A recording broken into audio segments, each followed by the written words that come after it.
आज का टॉपिक व्यवस्था और मोक्ष का उपाय।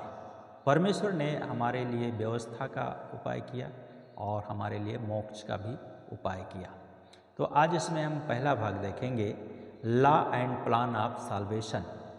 तो व्यवस्था, नियम, कानून, विधि, तरीका, तौर तरीका, ये बातें हैं जो हमें और आपको जानने की आवश्यकता है। तो परमेश्वर का व्यवस्था क्या है और परमेश्वर का मोक्ष का उपाय क्या है, उद्धार का उपाय क्या है। तो परमेश्वर का जो उपाय है उसके बारे में आज का दिन में हम लोग इन दोनों को लेकर चलेंगे और आज का दिन में हम लोग व्यवस्था के बारे में देखेंगे। तो पहला भाग है व्यवस्था। मनुष्य आचरण के संबंध में परमेश्वर की इच्छा द्वारा बताई गई विधि, नियमों आदि को व्यवस्था कहते हैं। यद्यपि व्यवस्था मूसा के द्वारा दी गई और परमेश्वर की व्यवस्था इससे पहले ही काम कर रही थी और काम करने में लगी हुई थी। उत्पत्ति की किताब जब हम लोग पढ़ते हैं तो वहाँ पे इब्राहिम के बारे में पढ़ते हैं 26 अध्याय में। तो 26 अध्याय में जब हम लोग उसका 5 पद पढ़ते हैं तो यहाँ पे इस प्रकार से लिखा है, क्योंकि इब्राहिम ने मेरी बात मानी और जो दायित्व मैंने उसे सौंपा था उसे पूरा किया तथा मेरी विधियों, आज्ञाओं और व्यवस्था का पालन किया। तो परमेश्वर का जो व्यवस्था है उसको क्या किया, इब्राहिम ने पालन किया, जबकि व्यवस्था बहुत बाद में मिली। हम देखते हैं कि मूसा की व्यवस्था में 3 भाग हैं। जब मूसा की व्यवस्था को हम लोग पढ़ते हैं तो महर्षि मूसा ने 3 भाग अपने व्यवस्था में बताए। वे आचरण संबंधी आज्ञाएं हैं। पहला जो है आचरण संबंधी आज्ञाएं हैं। दूसरा है समाज संबंधी, मतलब न्याय का सिद्धांत कैसा होना चाहिए। तीसरा है धर्म संबंधी कि हमारा अध्यादेश कैसा होना चाहिए, हमारा नियम कानून कैसा होना चाहिए धार्मिक रूप से। तो बाइबल बताती है कि व्यवस्था पवित्र है। बाइबल क्या है, हमें ये बताती है कि व्यवस्था पवित्र है और आज्ञा भी ठीक और भली है, अच्छी है। इसलिए हमें व्यवस्था में कोई कमी नहीं, परंतु कमी कहाँ है, मनुष्य के अंदर। रोमियो की किताब 7 अध्याय 12 पद में इस बात को हम लोग पढ़ते हैं कि व्यवस्था जो है पवित्र है और आज्ञा भी ठीक है और सही है। मूसा की व्यवस्था यहूदियों को दी गई थी और गैर यहूदियों को नहीं दी गई थी। सीने पर्वत पर या होरेब पहाड़ पर लगभग 1440 ईसा पूर्व में वे मिस्र की गुलामी से जब छुड़ाए गए थे लोग, तो उसके छुटकारे के 3रे माह में सीने पहाड़ पर पहुँचे। और सीने पहाड़ पर जब वो लोग पहुँचते हैं तो वहाँ पे परमेश्वर ने अपने पर्वत के शिखर पर वहाँ पर उतर आया और आने के बाद में मूसा को परमेश्वर ने बुलाया और बुला करके परमेश्वर ने क्या किया, उनको नियम दिया, व्यवस्था दिया, ताकि इजरायली लोग, सारे इजरायली लोग व्यवस्था के अनुसार चल सके, व्यवस्था के अनुसार रह सके, क्योंकि अभी तक उनको व्यवस्था नहीं दी गई थी। 1440 वर्ष हो चुका था। तो लेकिन उनके अंदर व्यवस्था थी, मनुष्य के अंदर व्यवस्था थी, परमेश्वर ने डाल करके रखा। तो 10 आज्ञा को परमेश्वर ने दिया। निर्गमन की किताब 20 अध्याय उसका 3 से 17 पद में और व्यवस्था विवरण 5 अध्याय उसका 6 से 21 पद में हम लोग 10 नियम को पढ़ते हैं। और तब उसके बाद में हम लोग इस बात को भी पढ़ते हैं कि जब प्रभु आग के साथ अपने पर्वत पर अर्थात सीने पहाड़ पर उतरा और वो पहाड़ कांपने लगा तो इजरायली लोग क्या होने लगे, डर गए और डर के मारे पहाड़ पर ना चढ़ सके। तथा तब मूसा प्रभु परमेश्वर और इजरायलियों के बीच में खड़ा हुआ और खड़ा होने के बाद में प्रभु परमेश्वर ने पहाड़ पर से इजरायलियों से आमने सामने आग के बीच में से क्या किया, बातें की, जिसको हम लोग व्यवस्था विवरण 5 अध्याय उसका 4 और 5 पद में पढ़ते हैं। इस प्रकार से लिखा है व्यवस्था विवरण की किताब और उसका 5 अध्याय और उसका 4 और 5 पद।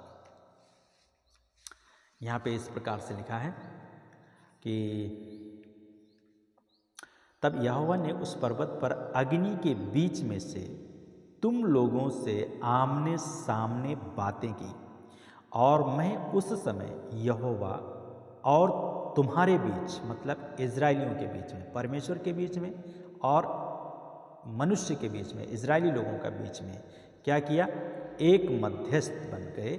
वहाँ पे मूसा, महर्षि मूसा जी जाते हैं। तो लिखा है, मैं उस समय यहोवा और तुम्हारे बीच में खड़ा था कि यहोवा के वचन तुम पर प्रकट करूं, क्योंकि तुम अग्नि के कारण भयभीत थे और पर्वत पर ऊपर नहीं गए थे। और तब उसके बाद में वहाँ पर नियम दिया गया। तो परमेश्वर ने यहाँ पे 10 नियम दिया। और 10 नियम क्या है? पहला नियम यह था कि तू मुझे छोड़ दूसरों को ईश्वर करके नहीं मानना। दूसरा नियम था, तू अपने लिए कोई मूर्ति खोद कर नहीं बनाना। तीसरा नियम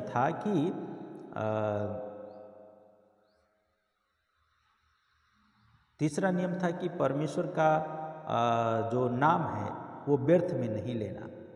और इस रीति से परमेश्वर ने यहाँ पे हमें क्या दिया? आज्ञा दिया। क्या क्या आज्ञा दिया? उसने कहा कि तू जो है दूसरों को ईश्वर करके नहीं मानना। दूसरा दिया उसने, तू मूर्ति नहीं बनाना। तीसरा दिया उसने, तुम परमेश्वर का नाम व्यर्थ में नहीं लेना। और चौथा नियम दिया परमेश्वर ने कि तुम सब्त के दिन को याद रखना, स्मरण रखना। और तब पांचवा दिया, तू हत्या नहीं करना। छठा, व्यभिचार नहीं करना। सातवां, चोरी नहीं करना। और आठवां, अपने पड़ोसी के विरुद्ध गवाही नहीं देना झूठी। और इसके बाद में 10वीं जो थी वो तू किसी के धन का लालच नहीं करना, या पत्नी का, परिवार का, किसी चीज़ का लालच नहीं करना। तो ये निर्गमन की किताब और व्यवस्था विवरण की किताब में लिखा है। आप उसको भी पढ़ सकते हैं और पढ़ करके आप जान सकते हैं। तो प्रभु ने अपने इज़राइली समाज की समृद्धि के लिए और न्याय सिद्धांत के लिए और व्यवस्था को स्थापित किया। और परमेश्वर ने इस व्यवस्था को स्थापित करके मूसा को दिया। और यहूदियों ने मूसा द्वारा दी गई व्यवस्था पर चलने से यहोवा परमेश्वर अर्थात एक ही सर्वशक्तिमान परमेश्वर पर अर्थात यहोवा नाम पर उन्होंने क्या किया? विश्वास किया। तो परमेश्वर के नाम पर उन्होंने विश्वास किया। अब व्यवस्था के 4 मुख्य काम हैं। क्या है? पाप के प्रवेश से मनुष्य की उस हालत को दिखाने के लिए व्यवस्था का प्रवेश होता है, और व्यवस्था को हमें जानना चाहिए। तो इसलिए व्यवस्था का जो पहला मुख्य काम है वो ये है, मनुष्य को एक मुक्तिदाता की ज़रूरत दिखाना था। इस प्रकार व्यवस्था मसीह अर्थात मुक्तिदाता तक पहुंचाने को हमारी शिक्षक हुई कि हम विश्वास से धर्मी ठहरें। और व्यवस्था मनुष्य को ना तो अच्छा बना सकती है और ना बुरा, पर वह उसे उसके दिल की हालत को दिखा करके एक मुक्तिदाता पर विश्वास रखने के लिए अग्रसर कर सकती है। तो व्यवस्था जो है हमें ना तो अच्छा बना सकती है ना बुरा बना सकती है, लेकिन हमारी गलती को हमें बता सकती है कि हाँ, ये गलती कर रहे हो। दूसरा जो काम था, व्यवस्था परमेश्वर की पवित्रता को दिखाती है। और परमेश्वर प्रेम ही केवल नहीं है, लेकिन परमेश्वर पवित्र है। और पवित्र होने के कारण वो पाप से घृणा करता है, घिन करता है। और इसलिए पाप की सज़ा भी पापी को मिलनी चाहिए, या मिलेगी, या पापी के बदले में उसको क्या किया जाएगा? दिया जाएगा। या पापी के बदले में लास्ट में प्रभु यीशु मसीह को दिया गया। तो हमारे पाप की सज़ा हमारे प्रभु यीशु मसीह को दी गई। तीसरा जो काम है वो यह है, व्यवस्था इसलिए दी गई थी कि मनुष्य अपने आचरण के स्तर में सही क्या है, गलत क्या है, समझ सके। तो व्यवस्था हमें सही और गलत की पहचान कराती है। चौथा जो काम है व्यवस्था का वो ये है कि व्यवस्था इसलिए दी गई कि पाप की बहुतायत को हम समझ पाएँ, क्योंकि हम पाप के ऊपर पाप करते जाते हैं। तो पाप करके उसे किसी बहाने एक छोटी भूल करके या अनजान हम उससे ना बन सकें। तो इसलिए व्यवस्था हमें दी गई। तो ये व्यवस्था के काम है। अब रोमियो की किताब जब हम लोग पढ़ते हैं तो वहाँ पे 2 अध्याय उसका 11 से लेकर के 16 पद में इस प्रकार से लिखा है, परमेश्वर किसी का पक्षपात नहीं करता। जिन्होंने बिना व्यवस्था पाए पाप किया वे बिना व्यवस्था के नाश भी होंगे। जिन्होंने व्यवस्था पाकर पाप किया उनका दंड व्यवस्था के अनुसार होगा। और क्योंकि परमेश्वर के यहाँ व्यवस्था सुनने वाले नहीं पर धर्मी ठहरते हैं, पर व्यवस्था पर चलने वाले धर्मी ठहराए जाएंगे। और इसके बाद में लिखा है, फिर जब अन्य जाति के लोग जिनके पास व्यवस्था नहीं है, जो मतलब बाइबल नहीं पढ़ते, जो प्रभु यीशु मसीह पर विश्वास नहीं करते हैं, जो बाइबल को देखा नहीं है, सुना नहीं है, उनके लिए लिखा है जिनके पास में व्यवस्था नहीं है, स्वभाव ही से व्यवस्था की बातों पर चलते हैं। मतलब हमारे अंदर, आपके अंदर परमेश्वर ने क्या किया है, एक स्वभाव डाल करके रखा है। तो व्यवस्था उनके पास ना होने पर भी वे अपने लिए आप ही व्यवस्था है। और फिर लिखा है पवित्र शास्त्र बाइबल में रोमियो 2 का आगे पद में कि वे व्यवस्था की बातें अपने अपने हृदयों में लिखी हुई दिखाते हैं और उनके विवेक, मन, अंतःकरण का या जो विवेक है वो क्या करता है, गवाही देता है। और उनकी चिंताएं परस्पर दोष लगाती हैं और उन्हें निर्दोष ठहराती हैं। यह उस दिन और स्पष्ट होगा जब प्रभु परमेश्वर यीशु मसीह के द्वारा मनुष्यों की गुप्त बातों का न्याय करेगा। यही शुभ संदेश संत पौलुस सुनाते हैं। तो ये बात, हमें इस बात को जानना है। तो पहला जो यहाँ पे हम लोग देख रहे हैं कि व्यवस्था के जो मुख्य काम हैं वो ये है कि व्यवस्था अच्छी है, भली है, पवित्र है, पूरी की पूरी सही है, लेकिन हम पूरी व्यवस्था का पालन नहीं कर सकते हैं या नहीं कर पाते हैं। तो इसलिए व्यवस्था हमें अच्छा और बुरा नहीं बना सकती है, लेकिन व्यवस्था हमें हमारे अंदर की गंदगी को प्रकट करती है और तब हमारा कर्तव्य होता है कि हम अपने अंदर की गंदगी को साफ करें और अपने प्रभु के साथ में चलें। दूसरी बात है पाप की पहचान।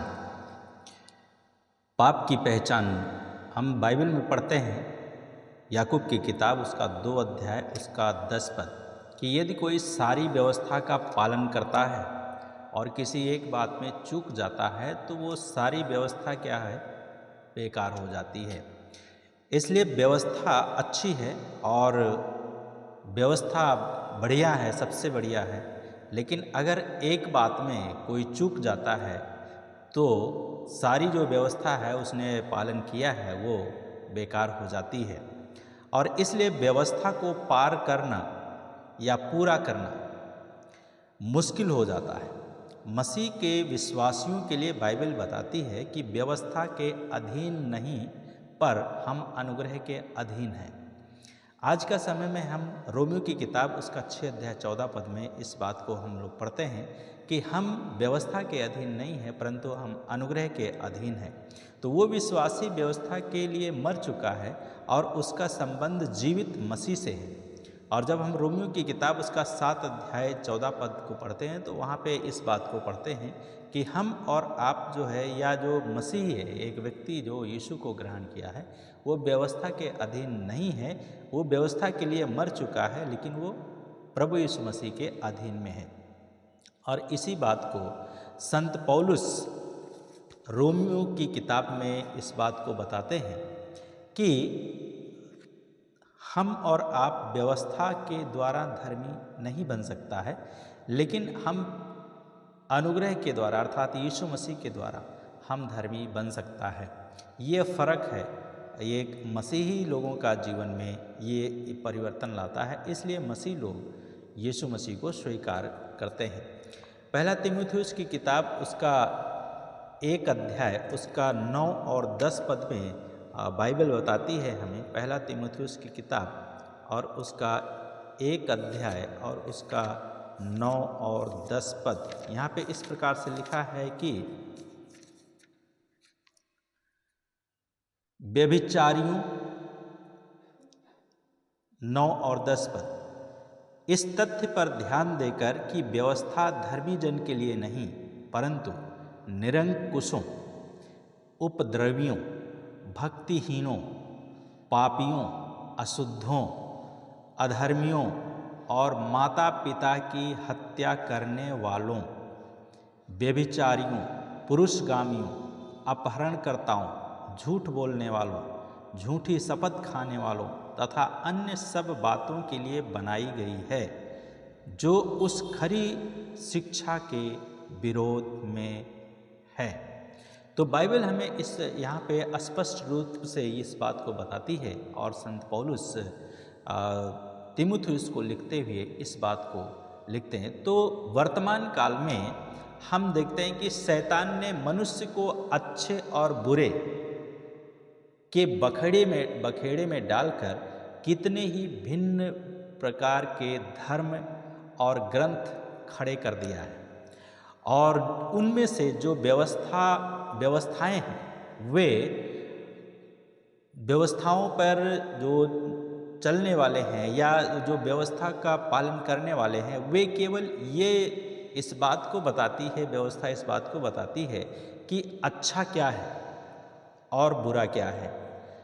तो व्यवस्था हमें अच्छे और बुरे का पहचान कराती है, सही और गलत का पहचान कराती है।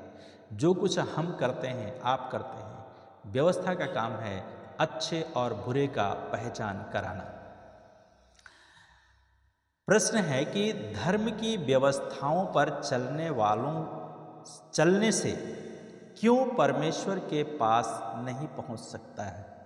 धर्म की व्यवस्थाओं पर चलने से क्यों मनुष्य परमेश्वर के पास नहीं पहुंच सकता है। क्या व्यवस्था मनुष्य में शुभ भावनाएं पैदा नहीं कर सकती।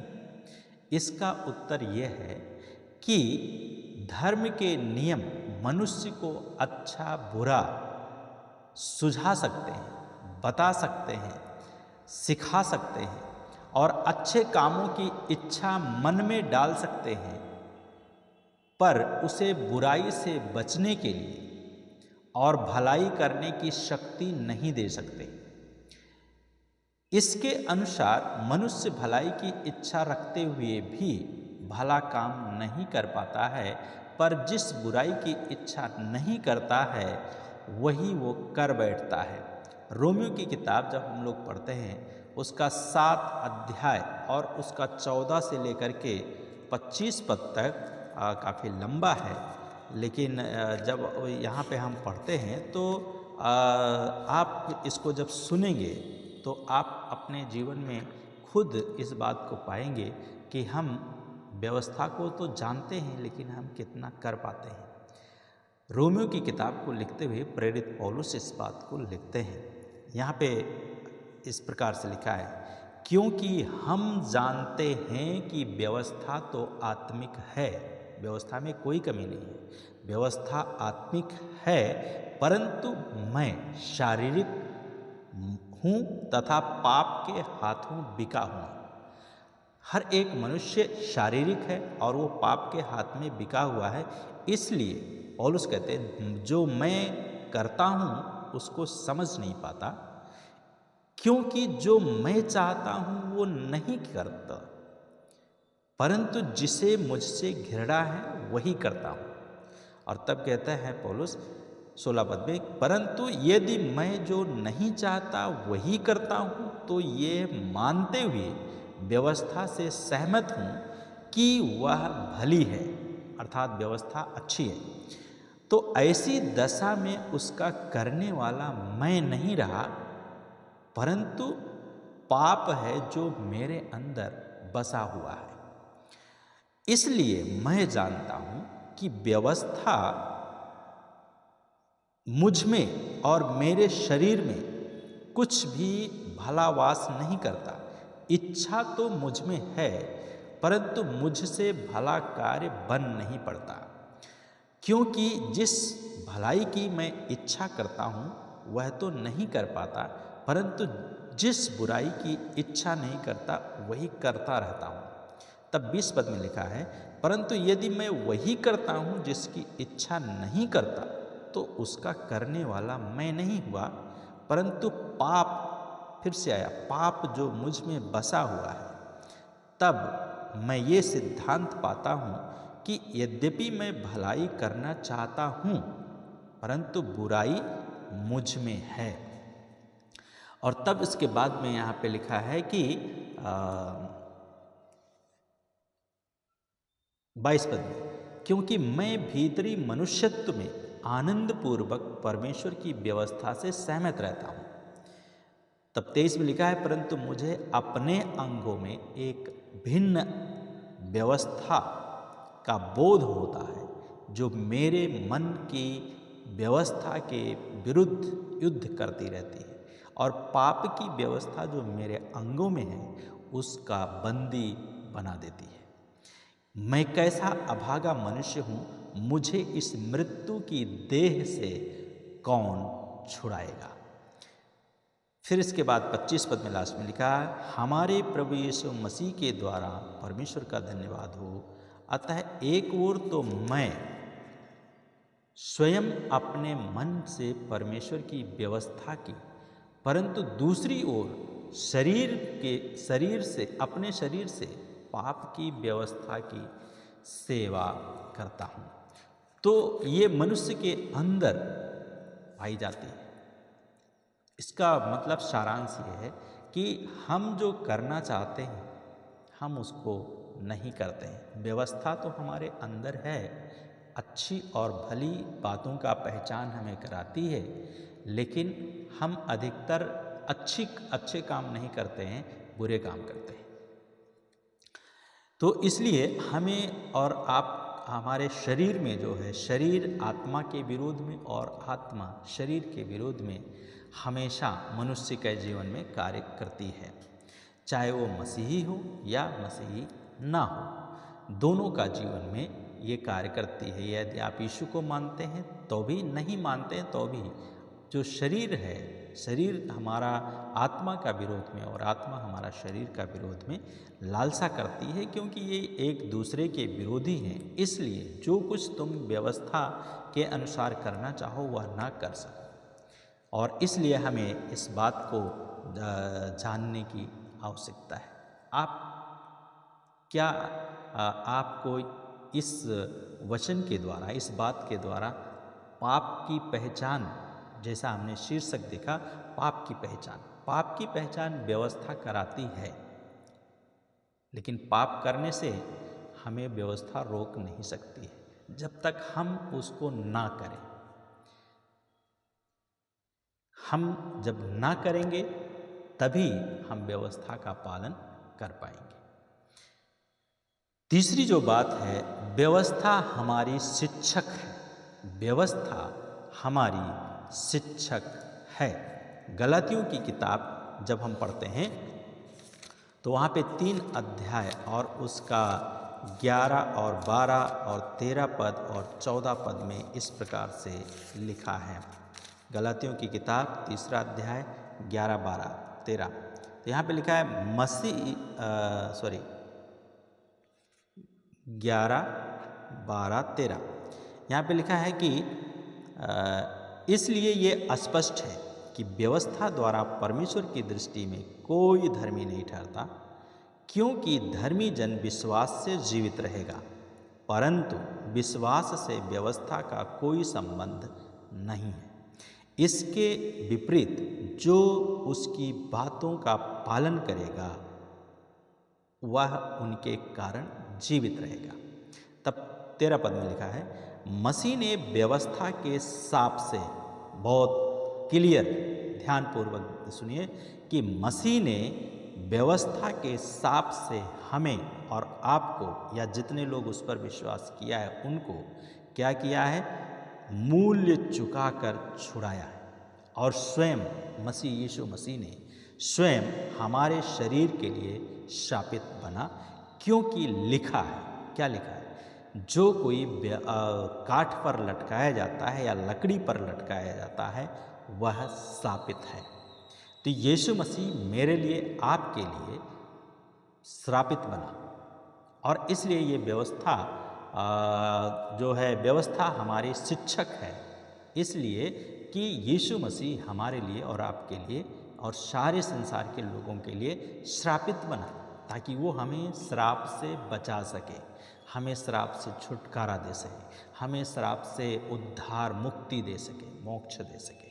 इसलिए यीशु मसीह श्रापित बना। तब 14 पद में लिखा है, यह इसलिए हुआ कि इब्राहिम की आशीष, जो परमेश्वर ने कहा कि मैं तुझे आशीष दूंगा, वो उसकी आशीष मसीह यीशु में गैर यहूदियों तक, अर्थात जो यहूदी नहीं है उन तक पहुँचे, और हम विश्वास के द्वारा उस आत्मा को प्राप्त करें जिसकी प्रतिज्ञा की गई है।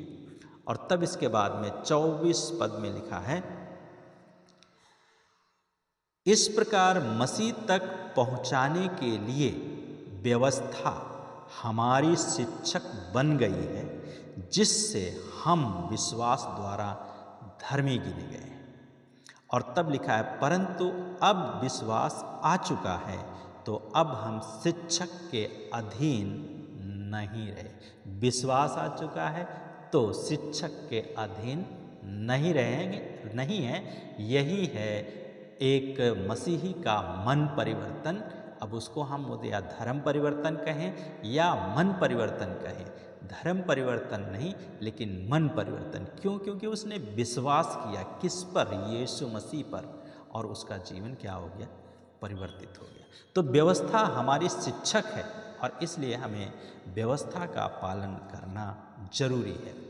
चौथी बात है, व्यवस्था के मनुष्य को जब जब पाप महसूस हुआ, उसने पाप के प्रायश्चित में बलिदान चढ़ाए। मनुष्य को, चौथी बात है व्यवस्था में, कि जब जब मनुष्य को ये आभास होता है कि मैंने कुछ गलती की है, मैंने पाप किया है, तब वो क्या करता है? बलिदान चढ़ाता है या मन्नत मांगता है।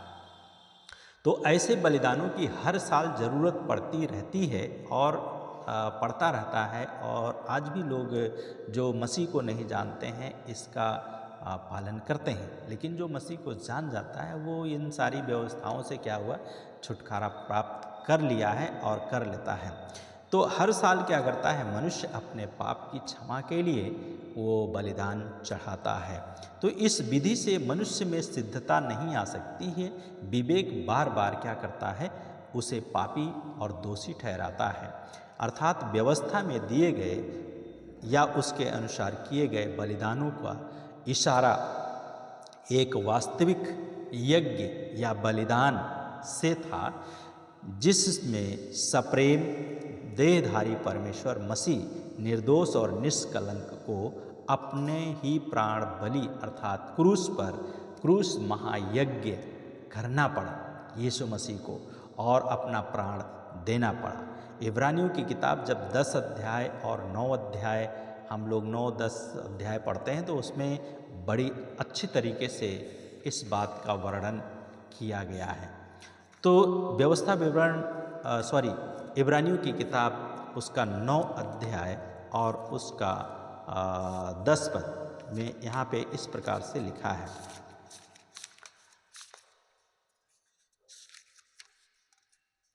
यहाँ पे इस प्रकार से लिखा है, क्योंकि ये केवल खाने पीने और नहाने धोने की विभिन्न विधियों से संबंधित शारीरिक नियम हैं जो सुधार के समय तक के लिए ठहराए गए हैं।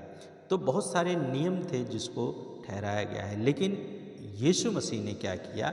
अपने आप को हमारे लिए और आपके लिए वो पूरे तरीके से बलिदान हो गया। तो व्यवस्था, जब मनुष्य पाप करता है तो उसका विवेक उसको दोषी ठहराता है और वो अपने पाप से शुद्धिकरण के लिए कुछ ना कुछ क्या करता है? बलिदान चढ़ाता है। यहाँ पर महायाजक लोग भी, बाइबल में लिखा है 9 अध्याय में, कि महायाजक लोग भी हर वर्ष क्या करते थे?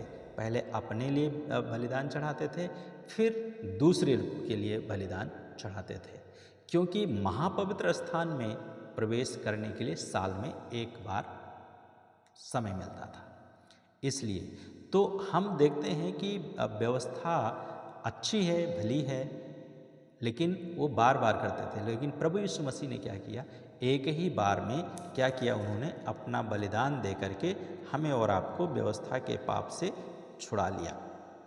और किसी बकरे का नहीं, किसी और चीज़ का लहू लेकर के नहीं, लेकिन बाइबल में लिखा कि अपना ही लहू लेकर प्रभु यीशु मसीह ने परमेश्वर पिता के सामने प्रवेश किया।